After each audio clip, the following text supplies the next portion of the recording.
আপনি কি শিখতে চান তওবা কিভাবে করে? খুব সহজ, কোনো হুজুর লাগবে না, কোনো কোরআন খতম লাগবে না, কোনো কাউকে দাওয়াত দেওয়া লাগবে না। দিন হতে হবে জরুরি নয়, রাত হতে হবে জরুরি নয়, নামাজের সময় হতে হবে জরুরি নয়, জরুরি নয় ওযু থাকতে হবে।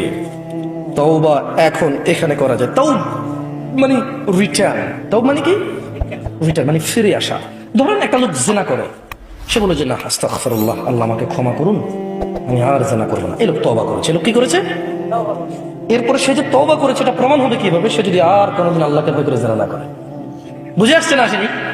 মদখোর বলল যে না আমি আর মদ খাবো না, কেন? আল্লাহ এটা অপছন্দ করে। তো এটা কিভাবে মানে তওবা বলে গণ্য হবে? যখন সে আর এই কাজ করবে না, যখন সে আর এই কাজ। তো শোনো, তোমার রব তোমাকে বলছে ইল্লা মান তাব, তবে যে তওবা করে, ওয়া আমানা ওয়া আমিলা সলিহা, অপরাধ থেকে ফিরে এসে ভালো কাজ কর্ম করে, ফাউলাইকা ইউবাদদিলুল্লাহ, ইয়া আল্লাহ লা ইলাহা ইল্লা আনতা, লা ইলাহা ইল্লাল্লাহ। দেখেন কি রব পেয়েছেন, বেদুয়ার মহিলা পুরুষ।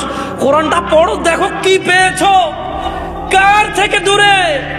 মা গররাকা বিরাব্বিকাল কারীম ইয়া নাস, কিসে তোমার এত দয়ালু রব থেকে তোমাকে দূরে রেখেছে? কি তোমার রবের দয়া দেখবে? বলছেন যে ফাউলাইকা ইউবাদদিলুল্লাহু সাইয়্যাতিহিম হাসানাত, বলছেন যে আল্লাহ তোমার অপরাধকে নেকিতে পরিবর্তন করে দেবে। তোমার জিনা এটা নাকি নেকি হয়ে যাবে, তোমার মদ এটা নাকি নেকি হয়ে যাবে, তোমার অন্যায় অপরাধ এটা নাকি সওয়াব হয়ে যাবে। তোমাকে একটা উদাহরণ দিই। আসলে মাশাআল্লাহ এখানে বেশ পয়সাওয়ালা মানুষজনের আড্ডা, এখানে ঠিক আছে টাকা পয়সার উদাহরণ দিলে। ধরে নেন রাসেল সাহেবের কাছে টাকার অভাব নেই মোটামুটি, তো আমাকে উনি খুব পছন্দ করবেন বলেছে যে এই পথে যদি তুমি চলো জামশেদ, আমি তোমাকে খুব ভালোবাসবো, আমার খুব পছন্দ এই পথে চলা।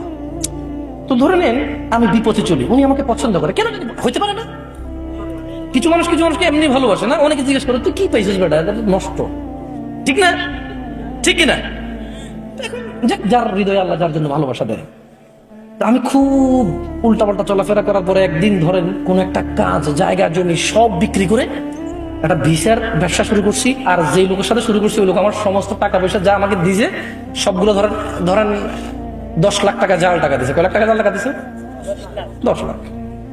আচ্ছা, এখন আমি খুব লজ্জিত। এবার ধরেন রাসেল সাহেব যাচ্ছে দিক দিয়ে, আমি খুব মানে আগে যেরকম আমি ডোন্ট কেয়ার। কি care? Don't care who is Russell সাহেব। হঠাৎ করে রাসেল সাহেব কিন্তু আমাকে ভালোবাসে নিঃস্বার্থ ভাবে। কিভাবে? আল্লাহ আমাদেরকে কিভাবে ভালোবাসে মনে রাখবেন কি রব পেয়েছেন। এবার রাসেল সাহেব আমাকে বললো যে কি জামশেদ কি হলো, কি হুন্ডা কই, বাইক কই, গাড়ি কই, হ্যাঁ তারপরে ব্যাস লাইট কই? আমি বললাম যে আসলে ভাইয়া আপনার কাছে সরি বলার জন্য অনেক চেষ্টা করছি, পাই নাই, আমি খুব বিপদে পড়ে গেছি। আচ্ছা বলো কি হয়েছে বলো। ধরুন উনি দেখতেছে যে আমার একটা উজ্জ্বল ভবিষ্যৎ আছে, আমাকে দিয়ে উনি কোনো কাজে লাগাইতে পারবে, উনি দেখতেছে যে সমাজ সংস্কার হবে। তো উনি বললো যে কি হয়েছে? আমি বললাম যে এই 10 লক্ষ টাকা এই আমাকে জাল টাকা দিয়ে চলে গেছে, খোঁজ পাচ্ছি না, এখন আমি বাড়িতে গেলে আমার ঘর দুয়ার যা সব মানুষ উঠে নিয়ে চলে যায়। তিনি বললেন যে আচ্ছা আমি তোমাকে 10 লাখ টাকার ব্যবস্থা করতেছি, তো তুমি কিন্তু আর এইসব আজে বাজে কাজে যোগ দিবা না, আর ভালো হয়ে চলবা। তো একটা মানুষ যদি ভালোবাসার কারণে কারো 10 লক্ষ টাকার জাল টাকা নিয়ে যদি ওকে আসল টাকা দিতে পারে, আল্লাহ কি মানুষের অপরাধকে নেকিতে পরিবর্তন করতে পারে না? কি রব পেয়েছো মানুষ, কি রব পেয়েছো। কার থেকে দূরে তুমি কার কিতাব পড়ো না, তুমি কার কথা পড়ো না, তুমি দেখেছো কখনো তিনি তোমাকে কত ভালোবাসে?